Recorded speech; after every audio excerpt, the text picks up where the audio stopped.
So there's this video that's been going around. It was first published 3 days ago. It's got like 9.6 thousand views, about 17 comments. And this is on TVJ, as you can see, which is Smile Jamaica, which is hosted by Neville Bell and Delia Harris. Now, the person that you see on the screen now is a gentleman by the name of Brian Richardson, Chief Technical Director of Ministry of Science, Energy and Technology. Now, this is a very important interview, and I'm going to go into some of the stuff that he said and give my response or reaction to it. I'm hoping that more bloggers take this on because there's a lot of things in here to unpack. I'm going to try and keep this video short as possible. So let's just jump into it. Having said what Delia just said, I think, and we said earlier about coming off the grid. In other words, not depending on JPS to give us electricity. So it sounds like it's a good thing for homeowners and businesses. If it is so and you agree, then why would costs go up? Okay, so let me probably take you along the path this way. The grid is here for everyone's benefit. It's a communal benefit. We all contribute to the fixed capital costs for the generation plants, the ones that provide electricity, the distribution lines, the transmission lines. The transmission lines are the big long lines that used to have those red balls on it. And then the lines that come into your homes. Now, how a utility functions normally is that fixed cost, is broken down across all of its ratepayers, so all of its customers. So, in other words, what he's saying, I have to stop him there just briefly. What he's basically saying, Brian, is that all the fixtures and fittings that is involved in providing Jamaicans with electricity, the cost of those stuff is passed on to the customer. So in other words, the power lines and any other infrastructure in terms of hardware that is needed to produce, generate and distribute the electricity to your home, all that cost is spread across everybody that's on the grid, and basically everybody has to pay their equal share. But we're going to jump into it further because he's going to try and make it look like this is a fair system when in fact it's not. So let's continue. And we pay a portion of that, so it's a little bit cheaper for everyone. So imagine now that you lose, say, and this is an example, 50% of those customers. That fixed cost has to be redistributed to those who remain on the grid. And what then happens is those that remain on the grid usually are renters, persons who are pensioners on fixed incomes, or just can't afford to go to a solution such as putting solar and batteries, or as the term is, utility in a box solution. Okay, so I'm going to stop him there again. Now, what he just said to me, I don't agree. I mean, this is in place. This is what's happening. I don't know if it's legal. I'm assuming it's legal. But basically what he's trying to say is, well, he's not trying to say, he's actually saying that everybody that's hooked up to the system basically have to pay their fair share, and it's a cheaper system or whatever. It's not cheaper. It should be based on the amount of electricity that you use. That's a fair system. So you pay for only what you use, in other words. But what he's saying sounds like you're not only just paying for what you use, you're also paying a premium on top, or an additional payment on top for being on the grid. So in other words, you're not just paying for the electricity that you're using. So basically they're billing you twice. This is why Jamaicans' electricity bill is so high. This is where the misunderstanding has been, where people are on, being very conservative with their energy consumption, only to find themselves with an extremely high bill, and they're trying to figure out and scratching their head as they're flabbergasted trying to figure out how the hell is my bill so high. Now we know your bill is high because they're not just charging you for what you've used, they're also charging you an additional cost for distributing and supplying the electricity to you. So in other words, even if you don't use the electricity at all, you're still going to get a bill from JPS and the likes of that, which to me is not fair. You need to bill your customer in such a way that is fair, but at the same time you can make a profit and you can cover your overheads. You can't give them two separate fees, one for the usage of the electricity and also billing them for the equipment and all the other hardware and infrastructure that is put in place in order to distribute that electricity to them, that cost should be borne by the company. The customer should only be covering the cost of the electricity that they use. So now we understand why the bill is so high, even though we know we don't use that much. So let him continue. Wow.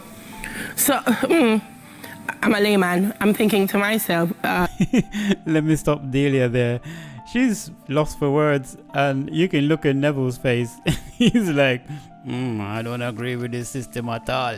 But it gets better. It really does get better. Then why, or is it possible for whoever is responsible for the grid to upgrade it or to do something that will not make it as expensive to maintain? Right. So there certainly is, but... By the way, you see the grin on his face when he starts? He knows what he's saying. Bear in mind, this guy, Google this guy, Brian Richardson.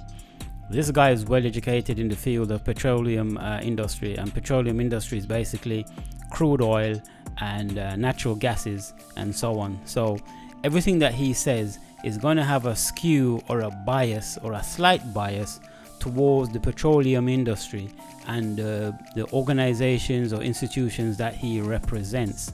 You have to bear that in mind. So even though he understands the line of questioning, he's picking and choosing his words very carefully, and you can see him looking up to the ceiling, to the left or to the right, whatever he's doing. He's thinking about his answers, but he knows full well that the system in place is not fair. So we're gonna let him continue. This is laughable, but hey, let's go. It requires changes to the way we do things currently, and that is going to take some time. What we're seeing is that we need to start revising how we look at the grid and how we get value from the grid, and so the changes are enormous, if I put it bluntly, because it's not just saying okay, it's a matter of stopping persons from coming off the grid, which we're not trying to do. I disagree. You are stopping people from coming off the grid in reality. I'm not saying there's a policy in place to stop people from coming off the grid. Your implications suggest that it's illegal for people to come off the grid. Now, you didn't actually say that, but that's the implication we're getting. That's the suggestion from your line of responses that we're getting, that you have to connect to the grid. You don't have an option but to come off, and even if you come off, and you still have to plug up to the grid and you still have to pay, so that the amount of money distributed for the hardware and the infrastructure and the distribution is spread across everybody. And to me, that's unfair. We shouldn't have a system like that in place. And he's well aware that this is why he said he doesn't want to come across, and he's not suggesting that, he's trying to force people to stay off the grid or whatever. But that's how it translates in real terms anyway. So let him continue.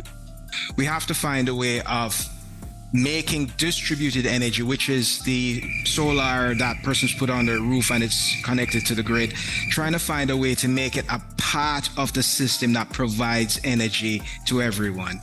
Bingo. Let me stop right there. So in other words, what he's saying here, let me translate. I could be wrong, and if I'm wrong, I stand corrected. But my interpretation of what he's saying is, customers of Jamaica, sit on your hands and wait for us to come up with an infrastructure that can provide you with solar energy and other renewable energy that we can then sell to you. But in the meantime, you must continue to plug to the grid, and we'll provide and distribute the electricity as we do now to you.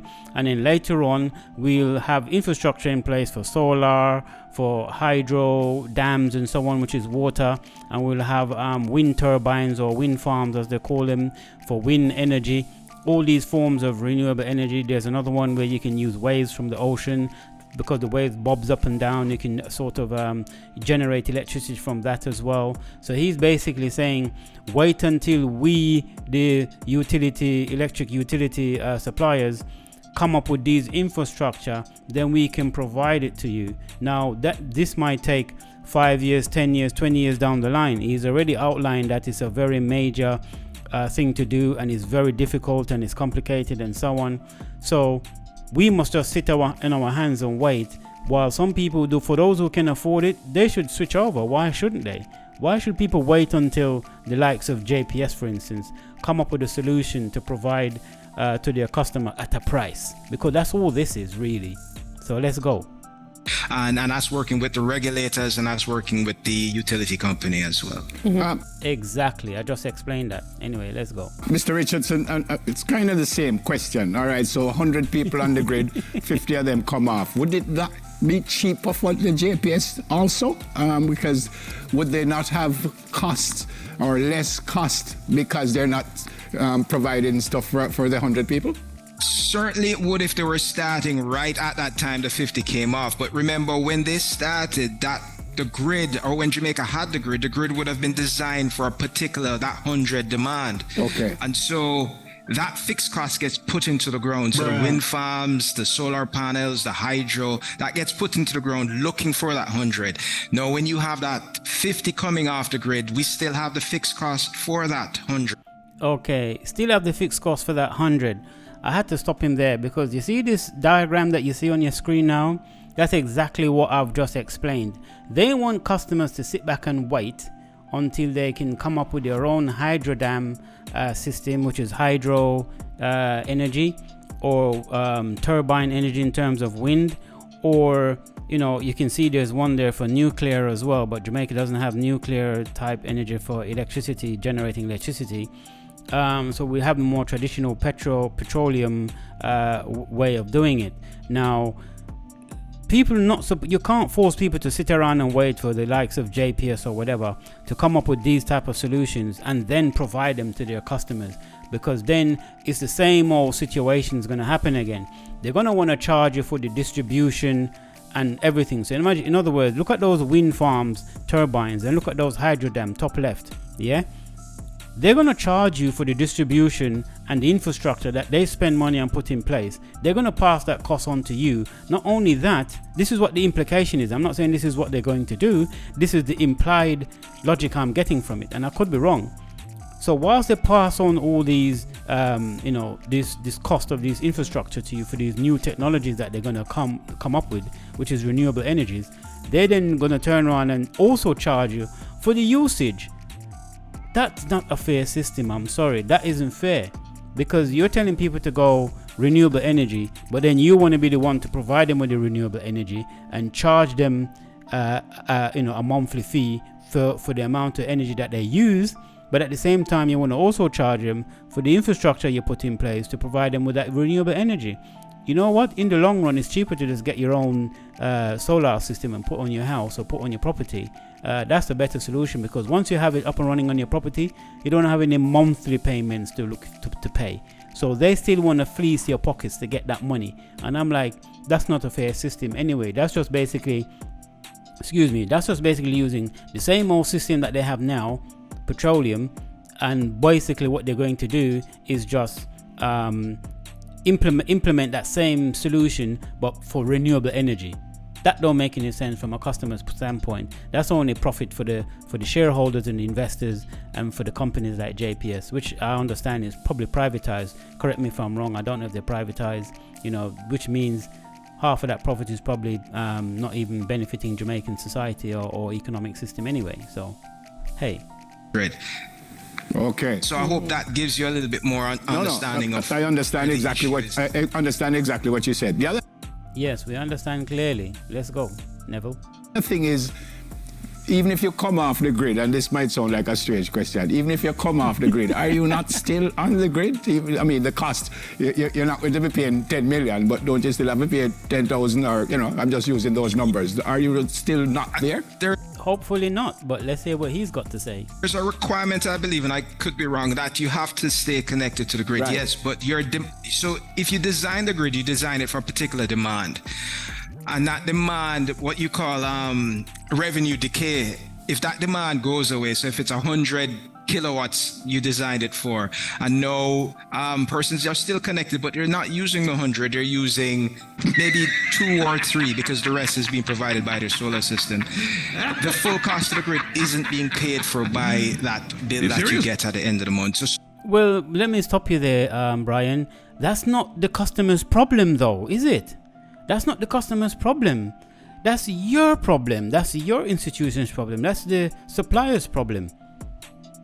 That's not the problem of customers, because at the end of the day, what you're basically saying is, if people come off the grid and they don't have to pay, then that cost is then lumped onto those that's remaining on the grid. And the system was originally designed to supply electricity to X amount of people at X amount of kilowatts. And now that those people has keep up with technology and they can afford to pay to come off the grid and be free of it, you're basically saying you want to keep the shackles on those people so that they continue to pay, so that others pay a less price. And I'm like, but the billing system is not fair anyway, so it doesn't matter how much electricity you try to conserve, your bill is going to be high anyway. As I've illustrated earlier, people are complaining why their bill is so high, and they know fully well that they're not using the electricity at the level at which they're being billed. Now we understand why they're doing it, and they're justifying it by saying, oh, it's a fair system, it's spread across whatever. So they're trying to guilt trip those who can afford to come off and go fully solar. They're trying to guilt trip them on to stay onto it. And not only that, it kind of gives the implication, it appears as if they're trying to bully or intimidate people to stay on it. This is why he used the words very carefully. I'm not sure if you are required to stay on the system, but at the same time, his overall argument is that you have to be plugged up to the grid system. So, which is it, Brian? Someone still has to take up the slack. You said earlier that you think that even if you come off the grid, you kind of have to stay on. But, and I'm asking just for an opinion here. Why? If I have the solar panels on my house and I don't need what we're doing now, the JPS, why do I need to stay on, and why would that still be a cost for me to the JPS? It's related to the license that JPS has. I think you have to... Right. You see, before he finish, you see this photo in front of you on the screen where you can see the roof divided up, where you have two roofs basically, and each roof has two sides to it, and you can see the solar panels on either side of both of those roofs. Now bear this picture in mind, etch it in your brain, because there's something I'm going to explain to you as we go along. Once you're within a couple, I can't remember the distance of a distribution line or basically grid provided electricity, you have to connect to it. Wow. Again, I'm just asking for an opinion. But you see, now he said it. Before he said he's not sure. Now he's saying, as long as the grid is within a certain distance of your property, you have to connect to it. That to me is unfair. That is simply, that's unfair. I mean, there's no way around it. I don't know how the government, allow utility companies to have these type of draconian type of policies, and how it's even legal, because ethically, this shouldn't happen. Now we know that ethical doesn't necessarily mean illegal. We understand that, but the government is literally allowing these people to operate unethically, because that's the way it appears on the surface. I'm not saying they're unethical. What I'm saying is the explanation from Brian sounds unethical to me. That's what I'm saying. So at the end of the day, I think he kind of knows it as well, and he's choosing his words carefully, because obviously he's media trained. These guys at this position, at this level of the industry, have to be media trained, because they're going to be interviewed by different people all over the over the media and television stations and so on. So let's go. Again, I'm just asking for an opinion, but why? If I'm not using it because I'm using solar powered stuff, right? Why? So you see, this is the next stutter side of it. Remember when grids were developed, you didn't have solar or utility in a box of solutions, and so the grid was done for communal benefit, for everyone to be able to get electricity to turn on their TVs and watch TV in the morning, etc., etc. No, that's a poor excuse. I'm sorry.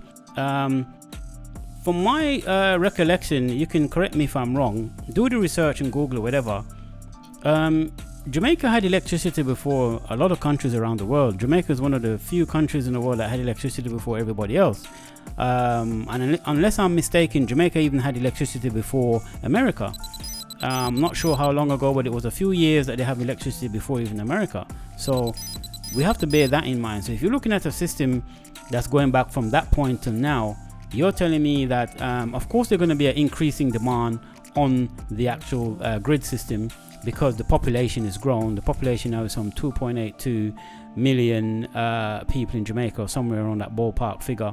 I'm just estimating. Now, at the same time, the Jamaican industries and properties and homes and so on have also grown and increased, which would have made it that there's an increased demand also on the grid system for the electrics for that as well. So at the end of the day, Brian saying, oh, this was designed for this amount for this purpose, how would they have envisaged that in 2023 we are where we are when solar energy wasn't even a thing in the Western world yet anyway? So to me, that's kind of a lame excuse to justify again why people should stay on the system and not come off, because it's designed for this capacity and to distribute this amount of kilowatts to different homes and properties. And if you come off of it, how dare you come off of it and be free from the shackles? And if you come off of it and you're free from the shackles, you still have to connect to it if it runs within your property. So if these energy companies want to be a bit crafty, all they have to do is make sure that they run these power lines near to your property and you can't escape, basically. So, oh, there's some big massive community up in the hills there. If we can just run electricity up there, that's another market we can tap into, because there's a whole whatever up there. Now, from the customer's point of view, they're happy to see these grid lines run right up to their property so they can connect, especially in rural areas in the mountain. We get that. But at the same time, for the utility companies like the electric, for instance, this just seems a bit disingenuous to force people to stay onto a system if they have the option to come off completely. So I don't think that's fair. And if this is legal, then they need to change the law. Okay. Right. So they connect. They have to be connected to the grid in order for the grid to work. And oh, you hear what he said now? First it was, I'm not sure. Then he says you have to. And then now he's basically saying you have to, not only have to connect to the grid because it runs within a certain distance of your property, he's now double down on that and say you have to connect to the grid for it to work. Are you serious? Yo, Brian, bro, you're not looking very good out here. So this is the analogy I'll draw.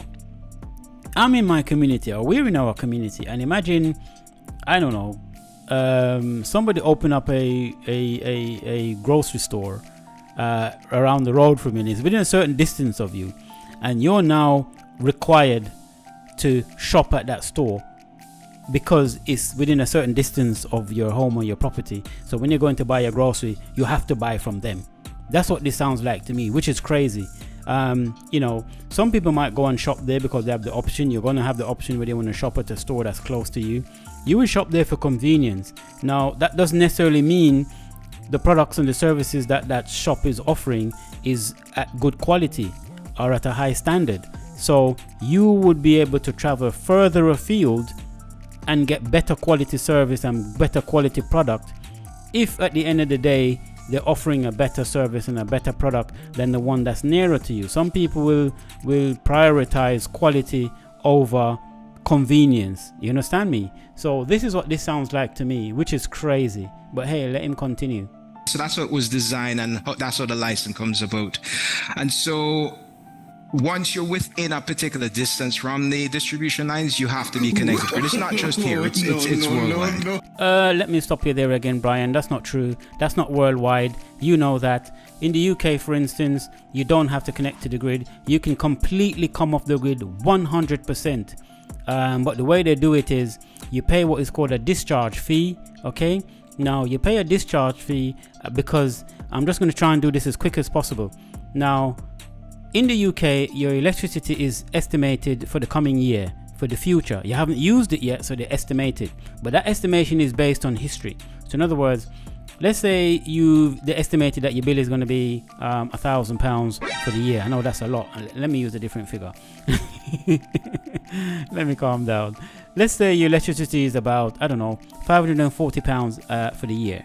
Okay? Now they estimate that amount. Now let's say you break that down into monthly payments. That will work out to £45 a month. So you pay £45 a month, and that will take you up to your $540 for the year. Now that's estimate. Now you don't have to use that amount, even though it's estimated. What can happen is if you now use less than 45, say you use 30 for instance, then what will happen is they'll credit you the extra amount that you haven't used onto your next bill.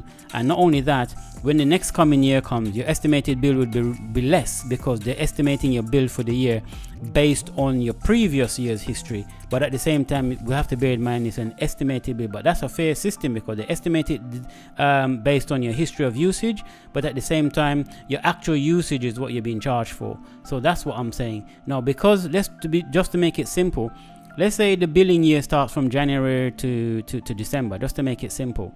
Now, if you want to come off the grid completely and you have an estimated bill for the year of $540, you don't want to come off when you're at say in January or February. Otherwise, the remaining amount that you're going to pay as an estimate is going to be higher. You want to wait till about October, November, or November, December to come off the grid completely, because then you pay less. So if you come off the grid a month or two before the end of the billing year, then you only have to pay between £45 or £90 respectively, if you see what I'm trying to say. So if you're clever, that's how you do it, and when you come off, you're scotch free. So when he's sitting up here and he's saying on TVJ that this is something that's all around the world, that's not true. Okay, so let's go. And if I don't pay the bill because I don't need it, what they do? I mean, they can't cut off my power because I'm not using. You see him laughing. He knows. This man is no fool, bro. He knows what's going on. But you know what? He represents an industry. I tell you, keep in mind who he represents really and his background. Go Google this guy. Okay? So I wouldn't say rhetoric, but his line of responses is not surprising to me at all. I'm just shocked that bloggers and vloggers and everybody hasn't picked this up, and Jamaicans are not in the streets marching and saying, hey, this is not a fair system we're on. But hey, let's go. Because again, as I say, if the shop that's built near to you is forcing you to buy in their stores, what if the other thing I left out is the building blocks, the shelves, the refrigerators, and everything else that's inside that store? Imagine the store is charging you for that too, because that's how the implication of what Brian is saying comes across. They're not just charging you for the electricity you're using, they're charging you for the hardware and the infrastructure they've put in place to supply and distribute the electricity to you. Which is crazy. So like me go to the shop to buy, I don't know. I go to KFC to buy some KFC, a bucket of chicken, but KFC is charging me for the oven, for the fryers, for the oil, for the seasoning. They're literally charging me for all of that separately from the cost of the chicken. This is madness, bro. And I'm being serious. I mean, it sounds funny, but I'm being serious because I'm not using it. It sounds unfair to me that I'm using something else, but I'm paying for something that I'm not using. Well, at some point you will, because it's expensive to put batteries in. And so the sun doesn't shine at night for certain. So you're going to have to use the electricity provided by the grid at some point in the future. If you have a long cloudy day or cloudy week after, say, inclement weather, you're going to need electricity, which is not being provided by your utility in a box solution. Okay, that's nonsense. I'm sorry. That is nonsense. Let me clear my throat. Excuse me. That is nonsense. Come on, Brian. You can't pull the wool over the public's eye.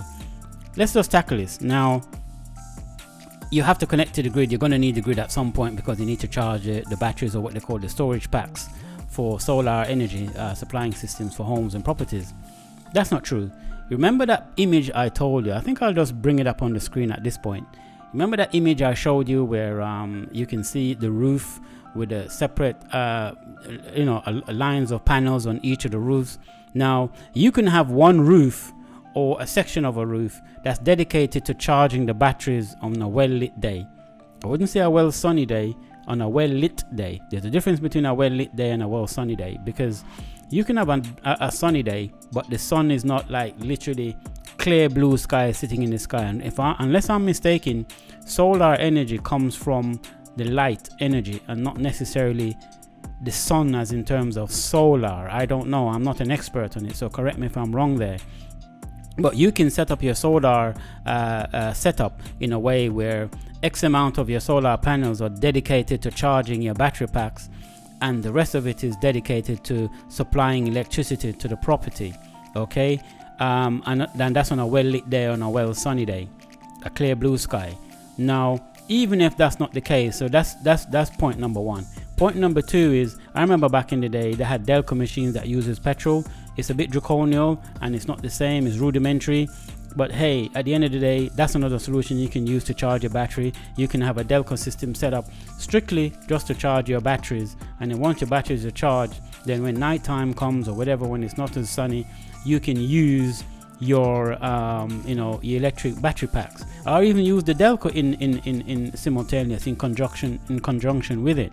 So that's another way you can come off the system completely. You don't really need, because back in the days of our grandparents, that's what they used to do. Back in the mountains, in the rural areas of Jamaica where there was no electricity, that's how they used to get their electricity, and they survived quite well. So we can still do that. The only difference is, depending on where you live, these Delco machines for the most part are quite noisy, and I can understand some neighbors might complain about the noise, but with technology these days, you have far more refined systems which is less quiet and so on and so forth.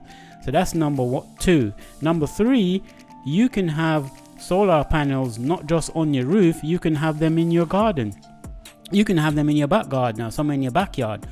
In other words, when my mom, when I was growing up, my mom had like flower garden, and she would have a fenced off area, so the children and the pets can't just run in there and run over her flower bed and destroy it. And it had a fence with a gate and everything on it. So you could have the same thing. You can have a situation where you have solar panels in your backyard on the ground, and you can fence it off so that your children and dogs and pets and cats and whatever stray animals can't get inside there and run up and down and destroy your, or damage your solar panels. Okay, I remember when I was going to Scotland, I was on the fast train from London to Scotland, and I saw acres and acres, literally miles of what they call solar farms, with all these solar panels on the ground. Okay, and I dare say to install and set up solar panels on the ground is probably cheaper than setting them up on a roof, because on a roof you need more specialist equipment, you need more specialist laboring and so on to affix them and fixture them onto the roof, as opposed to just having pegs with little brackets that you can just quickly plant into the ground and affix the solar panels to them. And dare I say, it's better maintenance because you got easier access. When you're on the roof, it's more risky because you don't want to damage tiles, you don't want to damage the roofing while you're trying to maintain or repair or install solar panels. But when you're on the ground, you ain't got to worry about all of that. The only thing you have to worry about is not damaging the solar panels themselves. But so there's that difference there. So that's number three. So let's go, Brian. That argument, I'm afraid, won't wash. And that's where the grid comes in.